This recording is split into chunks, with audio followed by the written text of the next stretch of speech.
What's going on, guys? Hey, I wanted to come back to, and I wanted to bring you a video clip from the show, The Isaiah Factor, on Fox Soul. Now, Fox Soul, for you guys that don't know, is Black Fox. That's the Fox News channel for black people. And yet they gotta have their own because they gotta be special. But I mean, the fact of the matter is there such a thing as black fatigue? Black fatigue. They're talking about this, and they got a panel, and they're each weighing in. And again, some of the stuff in here, man, it's just absolutely insane. It is. But I wanted to bring you guys that, and kind of go from there and give you my perspective and do a reaction of the video. But guys, man, watch. Now to black fatigue. It has recently been turned into a feeling that some white and black people have who say they are damn tired of foolishness of some black people, the claims of racism from sunup to sundown, loud talking, fighting, and the list goes on. Not my list now, keep that in mind. But some people are tired of the complaints and don't give a damn. Here's what one TikTok user had to say about it. Not racist, and I know y'all have been told this is racist, but it's not. It's not racist to call black people out for their behavior and what they're doing to society at this moment. I'm glad people are noticing this because it's been so many years and it's finally catching up to y'all. I've been trying to tell y'all that white people are tired of y'all. I'm tired of y'all too, but everybody, the world is getting sick of y'all and y'all's. I'm so glad this day is here. I've been trying to get out there that you people need help. It's me, but me and other black conservatives. We've been trying to warn society that this is what it's going to come to when y'all keep coddling black people. So that's black fatigue. And you know, I have to admit, yeah, I think the Western world has black fatigue. You know, again, man, it's like having a bunch of little kids around all the time. It's like being a parent.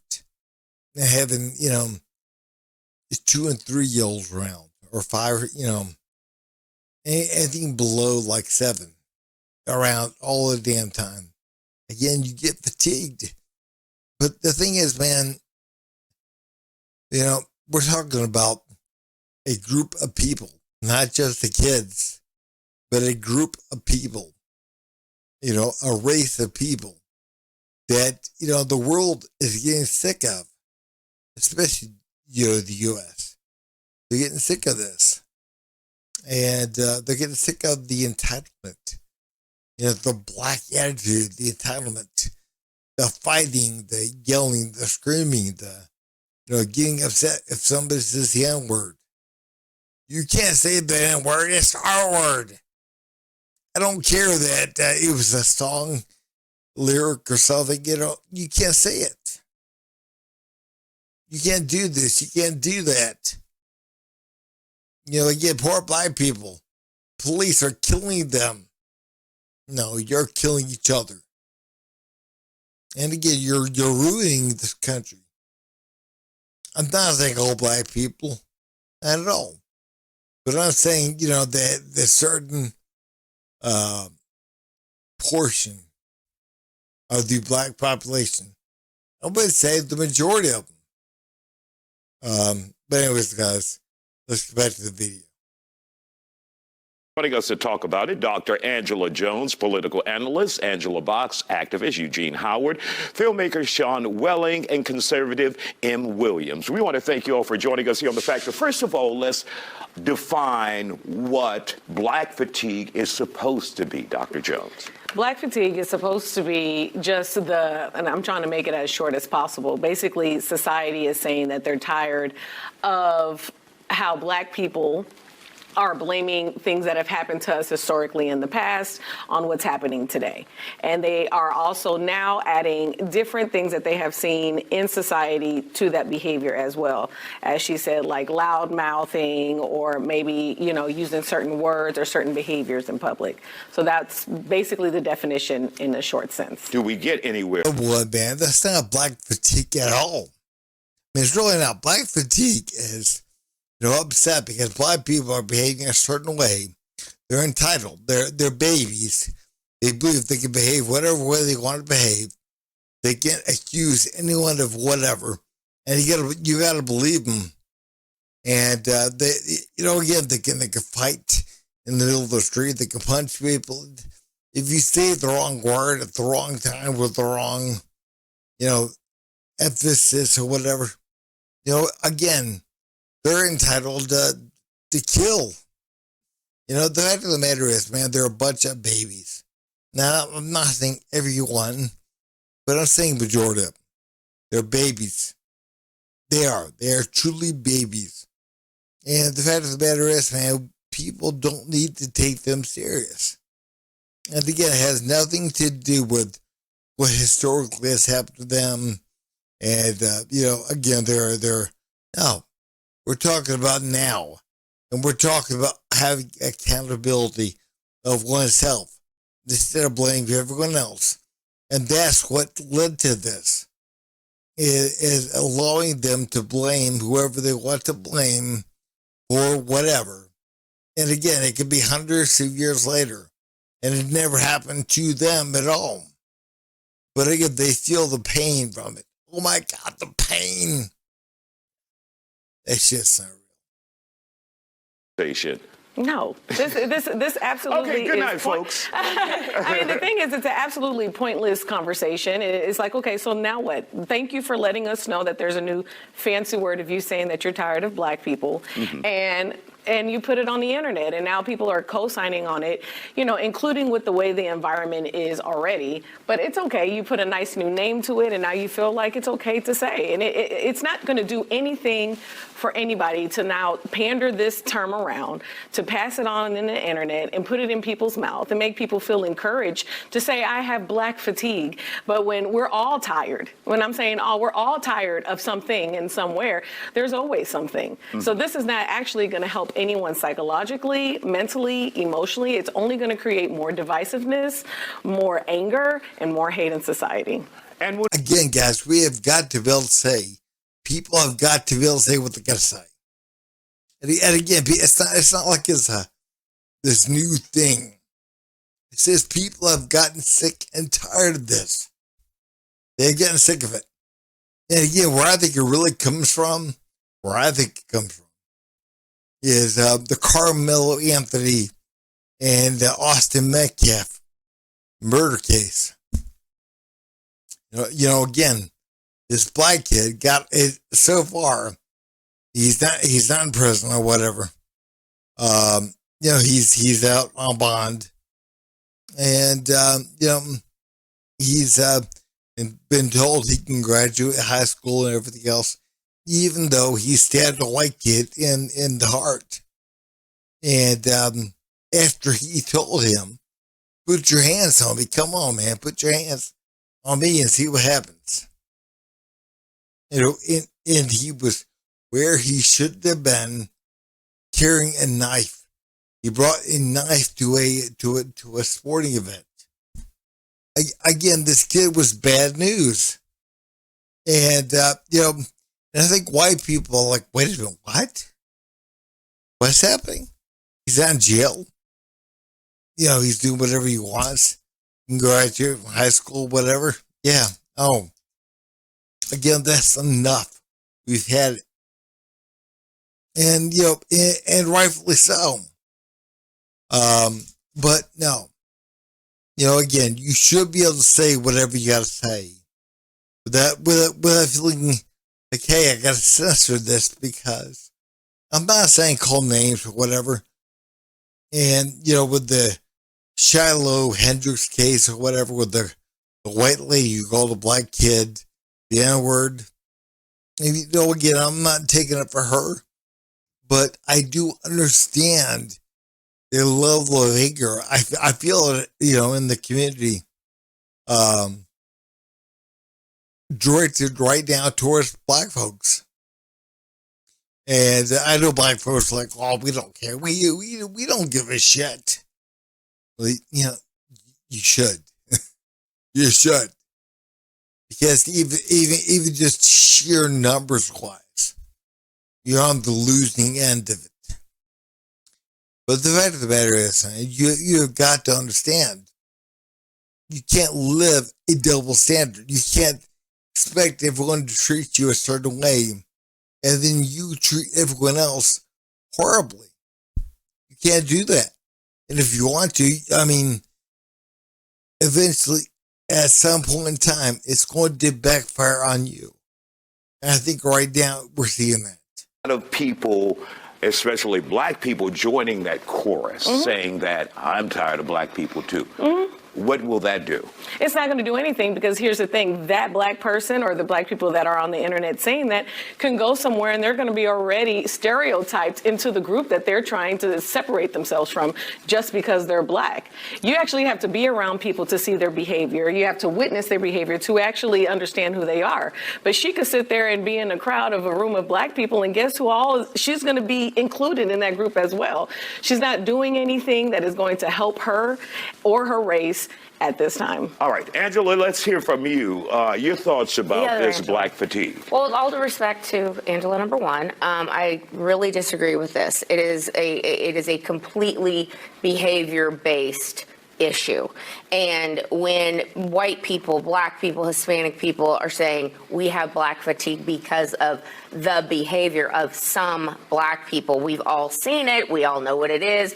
It's everywhere. And, the issue is way more insidious than people realize. And I talk about how a lot of these things come back to what the Democrat Party has done to the black community purposefully, starting with the Great Society of Lyndon B. Johnson, who he famously said, I'm going to have these N-words voting Democrat for the next 200 years. When Democrats said you don't need fathers in the home, you can be on welfare and have as many babies as you want. And oh, by the way, we're going to destroy public schools, and we're going to make sure that behavior standards are seen as racist. So the out of control behavior that we've seen in the classrooms, in society, all over, is part and parcel of what the Democrat Party has done to the black community. All right, Eugene, let's hear from you before we have to take a break.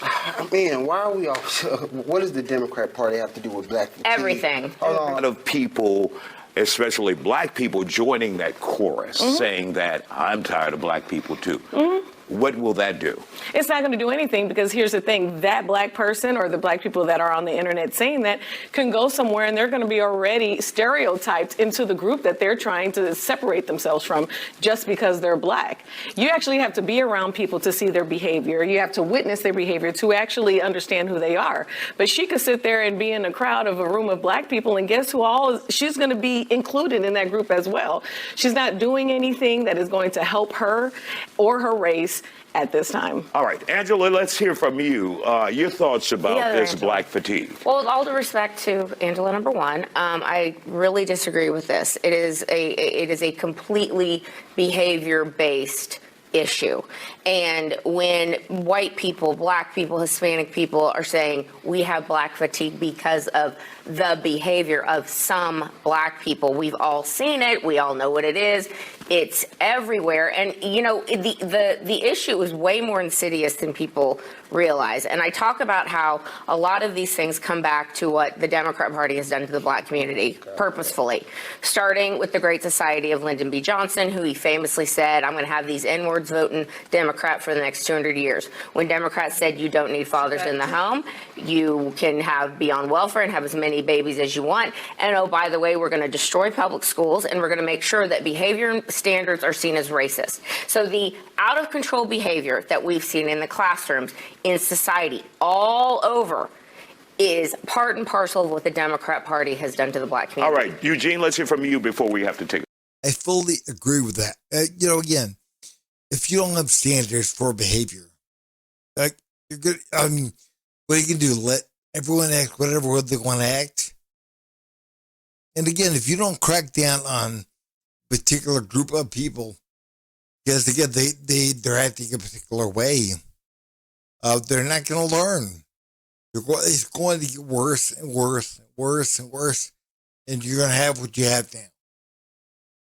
And again, it's not like this hasn't been in the making for many years. It has. So last time I checked, I'm Eugene on stage. So the Democratic Party has nothing to do with black fatigue. What the original term from the actual black community of black fatigue was after every other community decided to vote, since you want to talk politics, Donald Trump, then black folks said, we're going to sit this one out. We're going to let this thing burn down and we're going to go have a good time because we're tired. We have been struggling. Our grandparents, our great-grandparents, our great-great-great-great-great-grandparents have been fighting this same fight. So if you guys want to turn around, you know, he said the N-word, why don't you guys feel so comfortable, just say it. Just go ahead and say the N-word. We're you know, if it's so okay, if you're so fatigued, if you don't want to recognize the civil rights plight, go ahead and say the N-word. No one's stopping you. It's a free country, I don't right? need show, Eugene. I mean, I'm just about saying. to lose me my show. but that's my point. It's a lot of things that they want to use code words, whether it's DEI, whether it's black fatigue. They just want to be able to say the N-word without being able to say the N-word. So do you not find certain behaviors objectionable? Or you think it's cool? Listen, I live in a real community. I see a whole bunch of unruly white folks, Hispanic folks. So it's not just the black community, but we always want to emphasize on black when it's negative. All right. Well, You don't see white folks out there doing what black folks do. You don't see that. You don't have the crime stats anywhere near what the black community is. But again, it makes him feel better. You know, he's talking about use the N-word. If you want to use the N-word, use it. Then ain't nobody talking about use no N-word. Nobody up there talking about this except for you. And again, you're trying to kind of, again, you have no class, man. You have no class. You have no idea what you're talking about. Again, you probably are the N-word. I mean, you know, you're black crap. You're black shit, as far as I'm concerned. I mean, again, you're trying to bait people. That's all you're trying to do. You know, you're not honest. And then when you say that black folks sat out the election, well, they did, man. Again, black women, they ran to vote for Kamala Harris. Oh, but they love Kamala. They love cackling Kamala. And why? It's you back. Or because she's kind of black. Right? Or Indian. Whatever. A POC. I mean, come on, guys. People have got to get smarter than this. And again, this kind of stuff, what this guy's doing is the same old bullshit that's been going on forever that people are starting to get sick of. They're getting sick of this. This literally right here is black fatigue. We're sick of it. We're sick of hearing what he's saying. And again, because he's not saying nothing, he's saying, hey, look, I want to blame you for, you know, whatever we do or whatever we may do now, in the past, in the future, whatever. Because again, we don't want to have any accountability for ourselves at all. We're not going to. As long as we can blame you, we're gonna. And that's why I'm glad to see some, not all, but some white folks started to like, hey, wait a minute, well, no. Look, man, I'm not your problem. You're your own problem. Shut up. Deal with yourself. I got to deal with myself. You deal with yourself. Yes, they're back here on the factor. Eugene, let's begin with you. As a conservative, your thoughts about black fatigue. Well, whether you like black fatigue as a name or not, it's the truth. Like, we're tired of the victimhood mentality, the trauma identification, the need for external agreement. That's ridiculous. That's terrible for the Black community right now. That's terrible for the children growing up. I mean, there's so many broken homes, and I think that's the core foundation. Number one, I believe the core foundation is that the parents failed to not only unify the home, but also failed to put true identity in God in the children. So if you don't have identity in God, you don't have identity at all. That's number one. Do you at all see the Black community as a lost cause, or just Absolutely some not. individuals? What? I don't believe the Black community is a lost cause at all. I just believe that we need to stop as a whole with all of this complaining. We need to move past the past and, become better. As an American, my parents were actually Nigerian. They came here in the 80s and they grew up here. They had me and my brothers, and we're all successful and not one complaint through our entire childhood. They said, work for what you need, work for what you're gonna get, and you will get it. God placed talent in all of us, Black, white, whatever you may, call yourself, but God placed, all of these great things within us.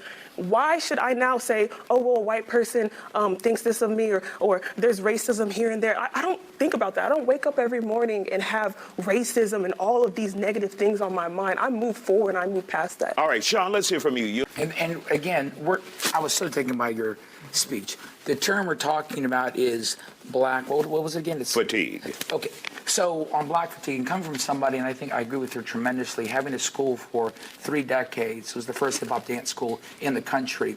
It's a cancer to tell a young kid that they're oppressed, that they're less than, and the world's against them. Right from the beginning, you're setting a standard by which they have to overcome something, when really you need to put God in them and tell them how great things are for them. Amen. So I was never around Black people to complain.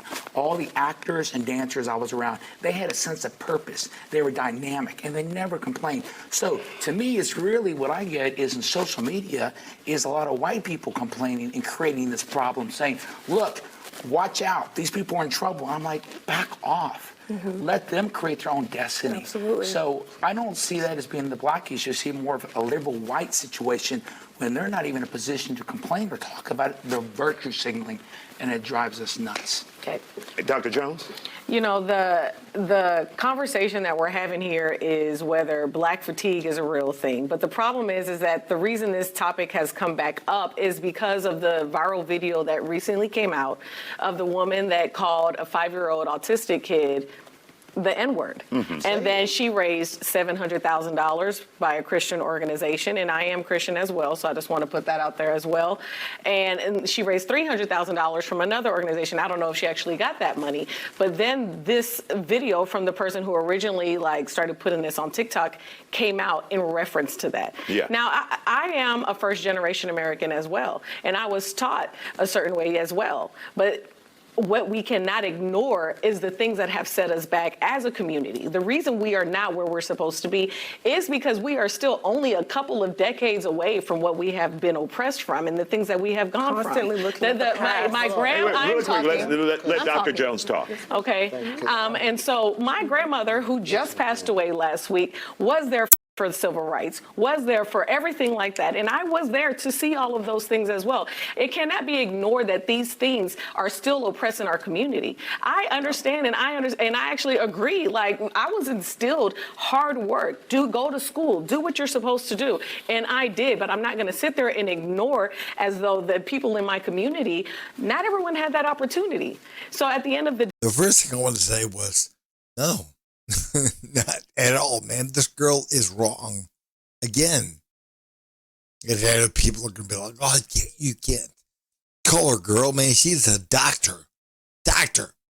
No, man. She's some kind of a sexologist or whatever. No, man. She's no doctor. But the fact of the matter is, the problem did not start with that woman. Was Hendricks or whatever her name was, Shiloh Hendricks. It didn't start there. And it's not because of her. I mean, honestly, it's because of Carmelo Anthony. And not really him either, but I think that was kind of the catalyst. That was, again, what would ramp everything up. He got away in some respects. I mean, again, things haven't gone to trial or whatever yet. But, he's out on bond. He's been given, several $100,000 by the black community. I think white people look at that, they're like, you know what? That was it. It was it. Again, we bent over backwards. We've been nice to you folks. We've given you folks DI, whatever. Again, we've been over. We allow you to score less to get, and you act violently towards us. I mean, again, we're 12 times the rate. You're 12 times more likely to be attacked by a black person for white than by a white person for black. 12 times. And, I think white America is starting to get sick of it. Again, not that white America is being racist or whatever. No, quite the contrary. Again, like in my life, I've never, until recent years, spoke out against what's happening. Again, the reason why I am is because of what is happening. And not many people, not many do. But people, they white people, they've gotten sick and tired of it.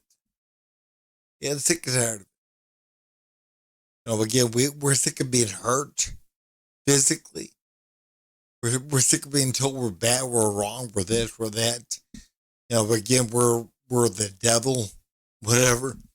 We're sick of being told that. Even, and at the same time, giving people that with dark skin complexion, all this stuff, all these opportunities, all these whatever, and it being told it still isn't enough. And I think when Carmelo Anthony walked into a track meet where he was not supposed to be to begin with a knife, set under a tent where he definitely did not belong, started making comments. And when he was told to leave, she refused to leave. And told the mid-cap boys, hey, look, you touch me, and I'm going to kill you. And, of course, the mid-cap boys did not know that he had an iPhone. So apparently, Austin went to grab him, and he stabbed him in the chest. And majority of at least a large portion of the black community believes that he is justified. That he was justified in the way he behaved. And, I think right there, that kind of stuff led to Shiloh Hendricks. It led to it. Shiloh Hendricks was not the catalyst. And again, listen to harebrained, dumb, fat, bitches like that Dr. Joy, whatever her name is. Yeah. Again, you're going to be dumber. Because again, they don't deal in reality. They deal in what makes them look good. That's it. But hey guys, man, if you would, please like, subscribe, and leave a comment down below.